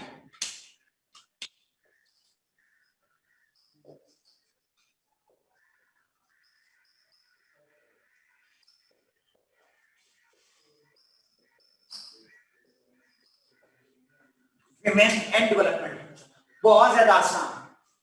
ये अप्रोच जो है, जो नेक्स्ट अप्रोच आता विमेन एंड, इस अप्रोच के डिफरेंट नाम्स हैं। याद रखिए, एग्जामिनर कभी भी आपको क्या कर सकते हैं, याद रखिए एग्जामिनर आपको यानी साइडलाइन करने के, आपको फजल करने के लिए एग्जामिनर डिफरेंट नाम दे सकते हैं। इस अप्रोच का एक और नाम भी, इसको कहते हैं नियो मार्क्सिस्ट अप्रोच। विड का एक और नाम भी है, याद रखिए, इसको कहते हैं नियो मार्क्सिस्ट अप्रोच।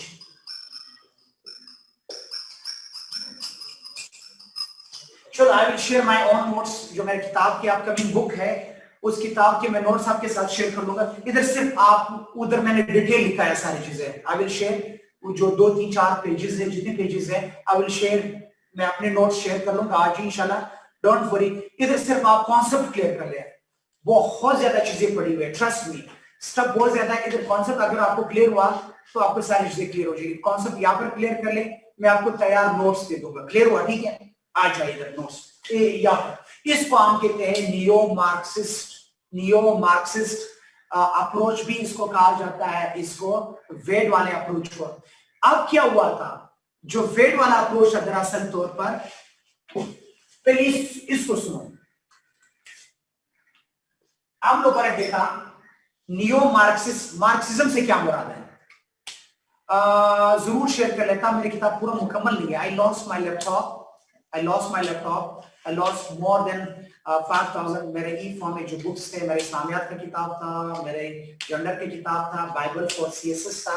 मैंने एक किताब लिखा है बाइबल फॉर सीएसएस, जिसमें राउंड अबाउट 500 बुक्स के जिस्ट है, यानी एक एक दो दो तीन तीन चार चार पेजेस पे मेरे पूरी किताब का जिस्ट दिया था, जो सीएसएस में जहां पर आपने कोड करना होता है। उसमें स्पेशली रिकमेंडेड बुक्स थे, वो रिकमेंडेड बुक्स जो फेडरल पब्लिक सर्विस कमीशन ने रिकमेंडेड बुक्स आप लोगों के पढ़े हुए दिए गए थे। हर किताब से ऑलमोस्ट आपके ऑप्शनल और आपके कंपल्सरी उन सारे किताबों का जिस्ट भी था। बस I lost mobile and laptop both. किसी को जरूरत हुआ होगा तो उस बेचारे ने उठाया। कितने बजे हैं? अभी तो है तो बस, तो नहीं कोई बैकअप नहीं, 7 बैकअप। मुझे कंप्यूटर थोड़ा सा इलिटरेट कंप्यूटर इन चीजों में थोड़ा सा वो नहीं था, चला गया था किसी बेचारे की, किसी के काम का जरूरत आया होगा। लैपटॉप को तो खैर था, मैकबुक प्रो था, लैपटॉप तो बंदा दोबारा ले लिया, लेकिन वो चीजें जो है बहुत ज्यादा मसला कर रहा है। तो आई विश क्या है द थिंग, मैंने शेयर भी किया था लास्ट ईयर। मैंने कुछ लोगों से पूछा था, उसने कहा सर हम अपने व्हाट्सएप के जरिए से भेजा था और पता नहीं आगे पीछे हुआ होगा, तो आई कुड नॉट फाइंड। लेकिन अब मैं कोशिश कर रहा हूँ इन छुट्टियों में, अगर छुट्टियां मिल रही है तो कोशिश करूंगा उनका दोबारा लिख लो या दोबारा लिख लाऊं। थैंक यू वाले Akhtar, thank you, love you. मेरा दिमाग का डेटा ज्यादा है, लेकिन मेरा दिमाग का डेटा मैं कैसे शेयर कर लूं, कोई यूएसबी लगता नहीं है। मुझे शेयर कर ले। ठीक है मोहम्मद बिलाल, आप मुझसे मिल ले यार, आप जरूर आपको करते हैं कुछ। अमीन थैंक यू। अच्छा तो खैर कुछ चीजें हैं, कुछ चीजें मैं आपको शेयर कर लूंगा, डोंट वरी, कुछ चीजें मैंने शेयर कर लूंगा। न्यो मार्क्सिस्ट अप्रोच इसको इसलिए कहा जाता है एक्चुअली तौर पर, पहले आपको इधर समझना होगा 2 चीजें। एक होता है शम्स तबरेज स्टोरी, यस शम्स तबरेज की स्टोरी है, लेकिन मुझे रूमी तो मिल जाए ना, तो जिसको मैं डिक्टेट करवाऊं, तो आप लोग देख रहे, आप लोग सारे रूमी बन जाओ तो मैं शम्स तबरेज बन जाऊंगा। सलीम। अच्छा तो न्यो मार्क्सिस्ट, इसके अंदर 2 थ्योरीज भी है, एक है डिपेंडेंसी थ्योरी, एक है वर्ल्ड क्लास सिस्टम थ्योरी। इनके अंदर 2 थ्योरीज भी है, जिसमें हम लोगों ने स्पेशली ये थ्योरी का सिस्टम डाया था। This debate stemmed out of dependency theory. आप लोगों ने आईआर में जरूर देखा होगा, पढ़ा होगा आप लोगों ने,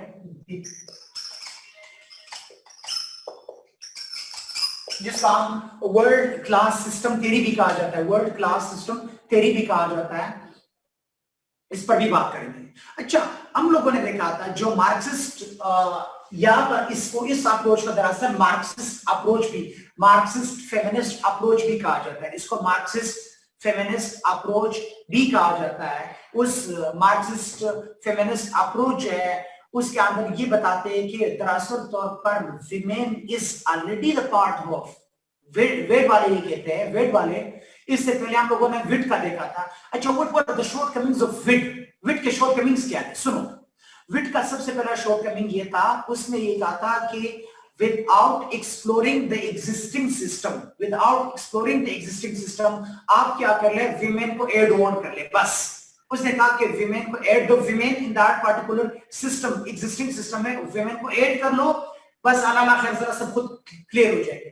हालांकि अगर देखते हैं, वो कहते हैं वेड वाले कहते हैं कि दरअसल तौर पर जो पूरा सिस्टम प्रॉब्लमेटिक था वहां पर, एग्जिस्टिंग जो सिस्टम है वहां पर विमेन को अगर आप इंटीग्रेट इनटू इकोनॉमिक जो सिस्टम है उसमें अगर आप इंटीग्रेट करते हो without challenging, without knowing, without exploring that systems जो है इट विल नेवर प्रॉस्पर, ये प्रॉस्पर नहीं करेंगे। तो इसलिए उन लोगों ने कहा, यानी उनका अप्रोच क्या था, we treated women as untapped resources, यही कहा था ना हम लोग, अनटेप्ड रिसोर्सेज, यही बात किया था ना हम लोगों ने, अनटेप्ड रिसोर्सेज हम लोगों ने बात की थी। एक दूसरे बिट के अंदर हम लोगों ने उसका दूसरा शॉर्ट कमिंग किया था, हम लोगों ने ये कहा था कि विमेन एड वुमेन, उसने ये कहा था एड वुमेन एंड स्टीयर, यानी औरत को जो एग्जिस्टिंग सिस्टम है, एग्जिस्टिंग सिस्टम के अंदर विमेन को एडजस्ट करो, इसको क्या करें, इंटीग्रेट करो और लड़ाओ, यानी हलीम बनाओ। औरत को जो जितने भी सिस्टम है उस सिस्टम के अंदर औरत को क्या करें, हलीम बना लो। हेड मतलब यानी इसको ऐड करना, वुमेन एंड स्टेयर मतलब उसको घुमाना होता है, ठीक है, मिक्स करना होता है। एड वुमेन एंड स्टेयर वाला ये वाला अप्रोच था उनका दरअसल तौर पर। अगर और फिर लिबरल अप्रोच था, लिबरल में इसमें हम लोगों ने ये देखा, इसमें भी नहीं, इसमें ये नहीं है, इसमें ये नहीं भाई, ये आप मैं शॉर्ट कमिंग्स बता रहा हूं विट का, विमेन इन डेवलपमेंट का शॉर्ट कमिंग्स बता रहा हूं। तो इसने कहा कि दरअसल तौर पर विमेन क्या है, विमेन को इंटीग्रेट करो, इंटीग्रेशन ऑफ विमेन करो। अच्छा, इसके बाद इससे क्या होता, विदाउट नोइंग, जिस तरीके से आप लोगों को मैंने सेकेंड वेव ऑफ फेमिनिज्म के अंदर बताया गया था कि इंटरनल रिस्ट्रिक्शंस, याद है ना इंटरनल रिस्ट्रिक्शंस, ये क्योंकि लिबरल अप्रोच है, विट वाले जो है विमेन इन डेवलपमेंट वाला जो पहला वाला अप्रोच है, ये लिबरल फेमिनिस्ट अप्रोच है। लिबरल फेमिनिस्ट उन लोगों ने सिर्फ एक्सटर्नल की बात की और विमेन को इनकॉर्पोरेट करने की बात की, याद आया नहीं है लिबरल अप्रोच के अंदर। जबकि ये अप्रोच ये कहते हैं कि नहीं, विमेन अनटेप्ड रिसोर्सेज नहीं है। अब मैं वेट पे आ रहा हूं, वो कहते हैं विमेन अनटेप्ड रिसोर्सेज नहीं है, women already the part of that cycle की है, विमेन वो है, लेकिन जो एग्जिस्टिंग सिस्टम है, सुनो आसान अल्फाज में, वो कहते हैं वेड वाले ये कहते हैं, वेड जो न्यू मार्क्सिस्ट है वो कहते हैं कि women are already the part of existing system, वो एग्जिस्टिंग सिस्टम का है, they are the part of that cycle, लेकिन क्या है, they are marginalised by system, जो है जो वर्ड सिस्टम है, दरअसल तौर पर वो वर्ड सिस्टम जो है वो इस तरीके से क्या है, वो विमेन को मार्जिनलाइज एंड अपार्थाइड कर रहे हैं, वो अनटेप्ड रिसोर्सेज नहीं है, विमेन आर वर्किंग। अब ये इनकी बात है वेट वाले, आप देख रहे हैं जितने भी सेक्टर है, चाहे आप इंडस्ट्रियल सेक्टर में देख रहे हैं, विमेन काम कर रही है, लेकिन उनको लो वेजेस है, उनकी लो यानी वेजेस गेट्स है। विमेन आपके एग्रीकल्चर सेक्टर में काम कर रही है, लेकिन उसके काम को उस तरीके से क्या क्या सेलिब्रेट नहीं किया, उनको उस तरीके से कंपनसेट नहीं किया। विमेन रिप्रोडक्टिव वर्क कर रही है घर के अंदर, हम कहते हैं होम वर्क, हाउस वाइफ है, यानी हाउस वाइफ मतलब घर के अंदर वो काम करती है, लेकिन उसके काम का इवज या मुआवजा नहीं मिलता है, उनको पे नहीं किया जाता है। तो इसलिए वेट वाले ये कहते हैं कि विमेन अनटेप्ड रिसोर्सेज नहीं है, विमेन एक्सप्लॉइटेड है, यानी we have integrated women into the existing system के अंदर हम लोगों ने women को incorporate किया है, उनको integrate किया है, जिसकी वजह से women इसी system के अंदर equitable in just distribution of resources ना होने की वजह से, just yes मैं आ रहा हूँ मलिक अब्दुर्रहमान, मैं आ रहा हूँ इसी पॉइंट की तरफ, थोड़ा सा माइंड बना लो बच्चों का। अच्छा, वो कहते हैं एक्चुअली जो वर्ल्ड में एग्जिस्टिंग सिस्टम है, वो एग्जिस्टिंग सिस्टम क्या है, अनजस्ट सिस्टम है, अनजस्ट है, और वहां पर इक्विटेबल या on the basis of equality या इक्विटेबल डिस्ट्रीब्यूशन ऑफ वेल्थ ना होने की वजह से, इक्विटेबल डिस्ट्रीब्यूशन ऑफ वेल्थ ना होने की वजह से, चंद लोगों के हाथों में पैसा होने की वजह से क्या है, चंद लोगों के हाथों में इस वजह से विमेन और वो लोग दोनों मार्जिनलाइज हो जाते हैं। मतलब क्या है इसका मतलब, जब भी मार्क्सिस्ट का मतलब आ जाता है, जब भी मार्क्सिज्म आ जाता है, यानी ये एंटीथेसिस है किस चीज का, कैपिटलिज्म का। यानी इनका अगर मैं एक वर्ड में बता दूं, वेट वाला अप्रोच दरअसल तौर पर इट इज क्या है, क्रिटिकल ऑन कैपिटलिज्म, आसान अल्फाज में बहुत ज्यादा आसान अल्फाज में। वेट वाले अप्रोच दरअसल तौर पर एट ब्रॉड लेवल पर अगर देखा जाए, ओके चले, दरअसल तौर पर जो सरमायादाराना निजाम है, कैपिटलिज्म है, दुनिया के अंदर कैपिटलिज्म सिस्टम है, कैपिटलिज्म एज मार्जिनलाइज्ड विमेन को मार्जिनलाइज किया, और कैपिटलिज्म की वजह से विमेन एंड दो अदर सेगमेंट ऑफ सोसाइटी जो थर्ड वर्ल्ड कंट्री है, या जैसे हम कहते हैं ग्लोबल साउथ जो है, उसको जो आपकी प्रोलेटरिएट क्लास है, उसको उन लोगों ने क्या, प्रोलेटरिएट क्लास को एक्सप्लॉइट किया है। ग्लोबल नॉर्थ और ग्लोबल साउथ की बात हो रही है यहाँ पर। मैं डिपेंडेंसी थ्योरी के अंदर समझाऊंगा आपको, या वर्ल्ड क्लास थ्योरी, यहाँ तक समझ आए आप लोगों को। नियो मार्क्सिस्ट ये कहते हैं कि दरअसल तौर पर इक्विटेबल जो इंटरनेशनल सिस्टम है वो इक्विटेबल या अनजस्ट सिस्टम है, जिसकी वजह से आपने देखा होगा विमेन जो है, यानी दरअसल तौर पर it directly attack capitalism in developing countries. जो डेवलपिंग कंट्रीज है, डेवलपिंग सोसाइटीज है, उसके अंदर जो है women के marginalization या as a whole developing countries जो है they are marginalised owing to क्या है, ये कैपिटलिज्म की वजह से है। यहां तक क्लियर है सबको? Hello everyone.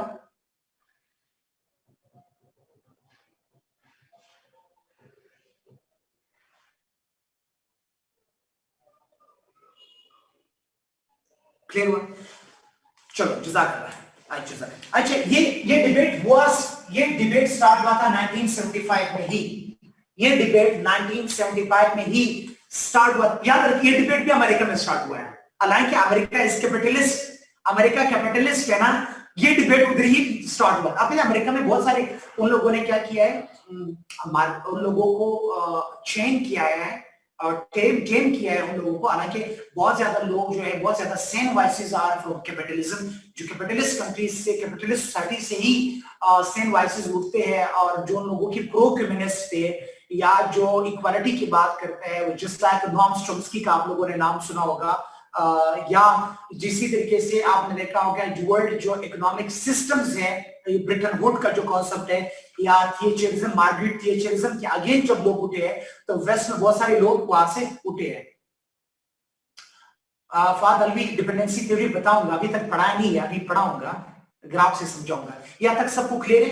यानी अच्छा, अब यहाँ जो 1971 में कुछ लोगों ने, यस हरारी जो है वो भी वहां से स्टार्ट हुई। यस अच्छा, अब नेक्स्ट हम देखते हैं कि जो दरअसल तौर पर मेक्सिको में, ये मेक्सिको सिटी में ही ये डिबेट वाला डिबेट स्टार्ट किया था, और उस डिबेट के अंदर उन लोगों ने ये कहा था कि दरअसल पर जो कंट्रीज कैपिटलिस्ट कंट्रीज है, वो जो ग्लोबल नॉर्थ है, आप कहते हैं दुनिया में दो किस्म की है, एक है ग्लोबल साउथ। इन दो का पता आपको हुआ होगा। ग्लोबल नॉर्थ से मुराद क्या है? ये है developed countries, developed and rich countries. ये global north, developed and rich countries को हम कहते हैं ग्लोबल नॉर्थ, और ग्लोबल साउथ से मुराद है जो अनडेवलप्ड कंट्रीज है, अंडर डेवलपिंग कंट्रीज। अब तो एक कॉन्सेप्ट खत्म हो गया अंडर डेवलप्ड कंट्रीज का। जो डेवलपिंग कंट्रीज है या जो पुअर कंट्रीज है, उनको आप कहते हैं, यानी डेवलपिंग कंट्रीज प्लस जो पुअर कंट्रीज है, उसको हम कहते हैं ग्लोबल साउथ। और याद रखिए, जो ग्लोबल नॉर्थ कंट्रीज होती है, अब सुनो, मैं डिपेंडेंसी थ्योरी समझाऊंगा ताकि डिबेट आसान है। वो कहते हैं global north and global south. जो ग्लोबल नॉर्थ है ये इंडस्ट्रियलाइज्ड कंट्रीज है, इंडस्ट्रियलाइजेशन वहां पर हुई है। ये डेवलप्ड कंट्रीज है। डेवलप क्यों है? क्योंकि इंडस्ट्रियलाइजेशन है, प्लस उसके पास कैपिटल है, पैसा है। जब पैसा होता है तो कंट्रीज डेवलप हो जाती है, इसीलिए हम इसको डेवलप कंट्रीज। जो ग्लोबल साउथ है, ये कौन से कंट्रीज है? ये वो कंट्रीज है जो मार्जिनलाइज्ड या पुअर या डेवलपिंग कंट्रीज है, पुअर कंट्रीज है। अच्छा, जो ग्लोबल नॉर्थ होता है, इसी के साथ आपने देखा होगा जिसे हम कहते हैं वर्ल्ड सिस्टम थ्योरी। इसी का वो कहते हैं ये जो दुनिया चलती है दरअसल तौर पर, आसान अल्फाज, दुनिया जो चलती है ये दरअसल तौर पर इंटरडिपेंडेंस की बुनियाद पर होता है। डिपेंडेंसी थ्योरी से इसी लफ्ज के अंदर सुनो, डिपेंडेंस यानी interdependence, we are dependent on each other. हम एक दूसरे पर क्या है, इंटरडिपेंडेंट है, इसलिए इसको डिपेंडेंसी थ्योरी कहा जाता है, इस मार्क्सिस्ट अप्रोच के अंदर। अच्छा, अब एग्जांपल से बताता हूं। जो ग्लोबल नॉर्थ है इंडस्ट्रियलाइज्ड है, प्लस ये डेवलप्ड कंट्रीज है, ये अंडर डेवलपिंग, जो डेवलपिंग कंट्रीज है, ये दरअसल तौर पर क्या है, ये दरअसल तौर पर पोर कंट्रीज है। लेकिन इसके पास क्या, इसके पास इंडस्ट्रीज है, और इस कंट्रीज के पास क्या है, इन कंट्रीज के पास क्या है, इन कंट्रीज के पास रॉ मटेरियल है, खाम माल जिसे हम कहते हैं, रॉ मटेरियल इसके पास है। ग्लोबल नॉर्थ के पास इंडस्ट्रीज, ग्लोबल साउथ के पास क्या है, ये रॉ मटेरियल है। आसान अल्फाज में समझाऊंगी, आईआर की थ्योरी है, जिसे हम कहते हैं, इन कंट्रीज को हम कहते हैं, ये कोर कंट्रीज है, ये कोर कंट्रीज है, और ये कोर मतलब बुनियाद, और ये पेरिफेरीज, ये पेरिफेरीज है, पेरिफेरी मतलब अतराफ में। अब बहुत ज्यादा आसान अल्फाज में हम देखते हैं कि जो कोर कंट्रीज है, इंडस्ट्रियल कंट्रीज है, जो इंडस्ट्रियलाइज्ड कंट्रीज है, जिसके पास इंडस्ट्रीज है, इंडस्ट्रीज चलाने के लिए आपके पास रॉ मटेरियल, खाम माल होना चाहिए, नहीं होना चाहिए। इंडस्ट्री तो नहीं है कि चीजें आप डाउनलोड करोगे, कोई कंप्यूटर गेम तो नहीं है, ठीक है। आपको खाम माल की जरूरत होती है, आपको क्रूड ऑयल की जरूरत है, आपको जो बाकी चीजों की जरूरत होती है। तो इसलिए जो कोर कंट्रीज है, core countries are dependent on marginalised, जो पेरिफेरीज है उस पर डिपेंडेंट है। किस तरीके से डिपेंडेंट है, what they need raw material, खाम माल। फॉर एग्जाम्पल, आप लोग क्या करते हैं, हमारे पास क्या है, हमारे पास दरअसल तौर पर क्या है, रॉ मटेरियल में से क्रोमाइट है पाकिस्तान, मार्बल है, बाकी चीजें, अब एल्यूमिनियम है, अब गोल्ड है, सब कुछ है। अब उन चीजों को खुद क्या यूज नहीं कर सकते, क्यों? क्योंकि हमारे पास इंडस्ट्रीज नहीं है। और जो इंडस्ट्रियलाइज्ड है, जो ग्लोबल नॉर्थ है, जिसके पास इंडस्ट्री है, उसके पास फिर क्या है, उसके पास फिर रॉ मटेरियल नहीं है।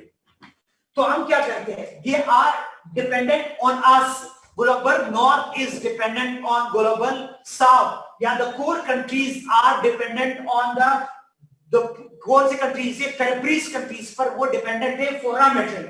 अच्छा, इस हमारे पास रॉ मटेरियल है, लेकिन हम खुद यूज नहीं कर सकते, हम कोई मशीन नहीं बना सकते, हम कोई गाड़ी नहीं बना सकते, हम कोई वैल्यू एडेड गुड्स जिसे कहते हैं, वैल्यू एडेड गुड्स हमारे पास ना होने की वजह से हमारे पास नहीं है, क्योंकि हमारे पास मशीनरी नहीं है, हमारे पास इंडस्ट्री नहीं है। तो वी आर डिपेंडेंट ऑन, हम डिपेंडेंट है। फॉर एग्जांपल, अगर हम लोगों को एरोप्लेन लेना है, गाड़ी लेना है, जो भी चीजें आप एप्लीकेंसेस लेने, हर चीज को जो वैल्यू एडेड गुड्स होता है, जो आपको याद रखिए, वैल्यू एडेड गुड्स से मुराद ये है कि आपके वो चीजें जो रॉ मटेरियल से तैयार होकर के एक प्रोसेस के बाद जब आपकी कोई चीज आ जाती है, फॉर एग्जांपल आपकी गाड़ी है, हेलीकॉप्टर है, टैंक्स है, जो भी है, जहाज है, जो हम कहते हैं, हम मांगते हैं कौन सी कंट्री, डेवलप्ड कंट्रीज के साथ।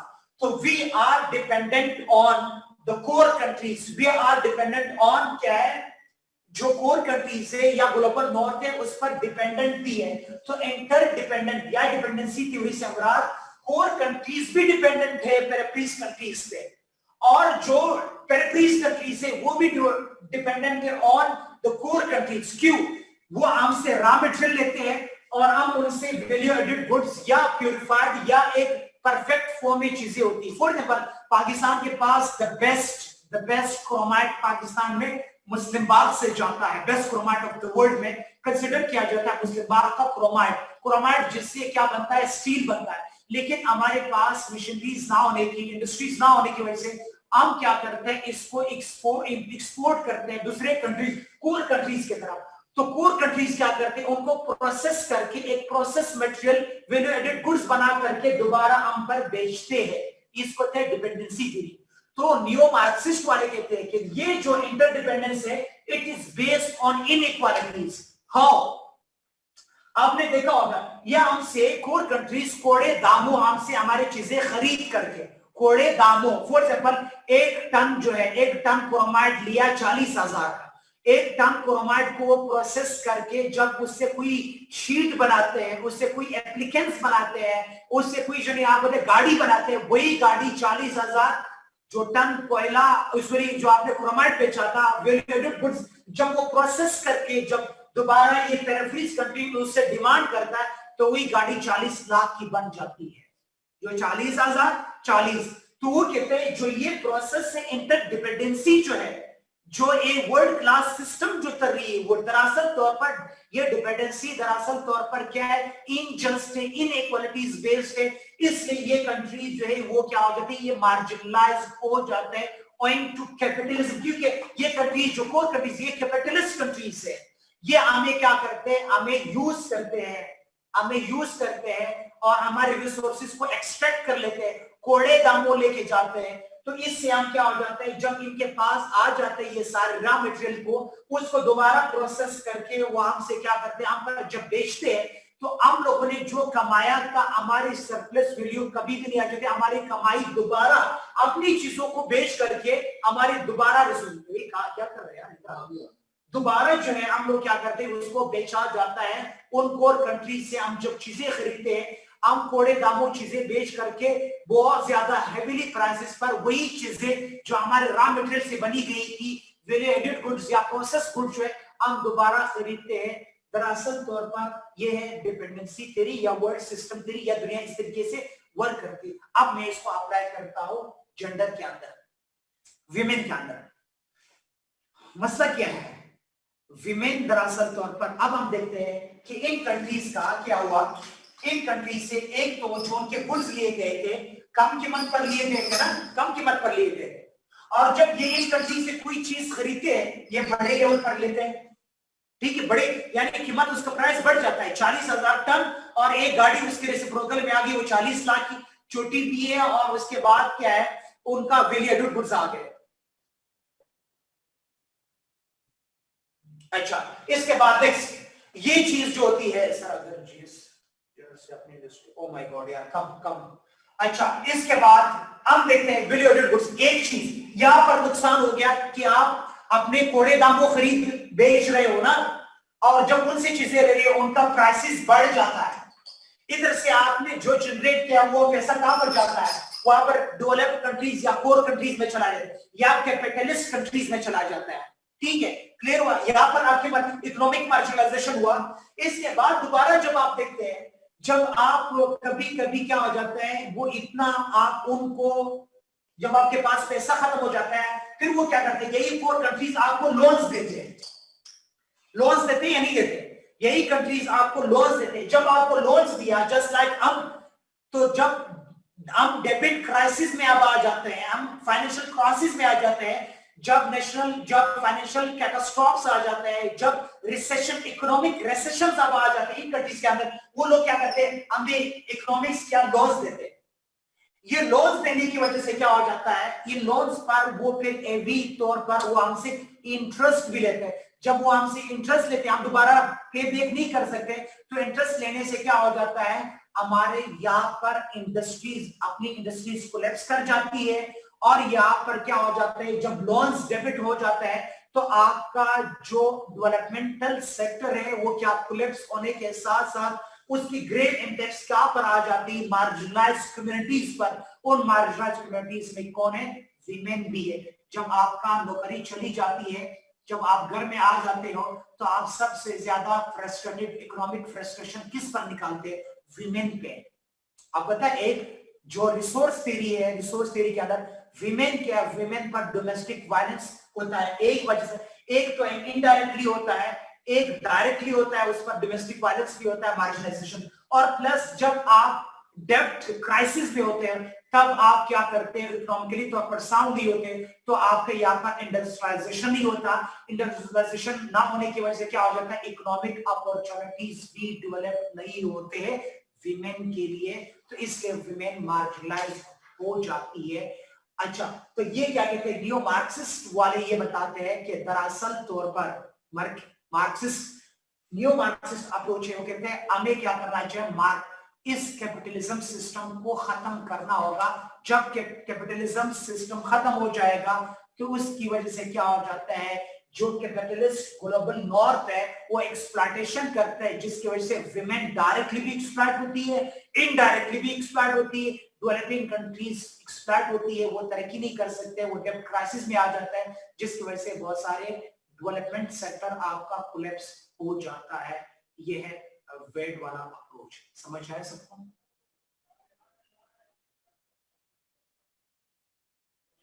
जीएस में तो है जानी, तो ये तो बता रहा हूं फाद अलवी साहब, समझने की कोशिश करना। जब ये मार्जिनलाइज होता है ग्लोबल साउथ, तो ग्लोबल साउथ जब मार्जिनलाइज होती है तो डोमेस्टिक वायलेंस बढ़ जाता है विमेन का। क्यों? क्योंकि वहां पर पैसा कुछ नहीं होता, पैसा तो सारे एक्सट्रैक्ट करके और कंट्रीज लेके गया था। ओ माय गॉड, क्लियर हुआ सबको? भाई ये आयात की थ्योरीज थे, I tried all my best समझाने की। क्लियर है सबको? Explain, well explain, thank you. Clear? शुक्र है, थैंक्स गॉड। तो नेक्स्ट हम लोग इंशाल्लाह बात करेंगे उस पर, जेंडर एंड डेवलपमेंट और जेंडर लॉ पर। वैसे आज पढ़ना था लेकिन नहीं पढ़ सके, चीजें बहुत इंपॉर्टेंट थी। अच्छा है, क्योंकि बहुत सारे लोगों का आईआर बैकग्राउंड नहीं होता है। जो लोगों का आईआर बैकग्राउंड उनको तो समझ आ जाता है कि डिपेंडेंसी थ्योरी क्या है और वर्ड सिस्टम थ्योरी क्या है। बाकी अल्लाह ब्लेस यू ऑल, अस्सलाम वालेकुम व रहमतुल्लाहि व बरकातहू।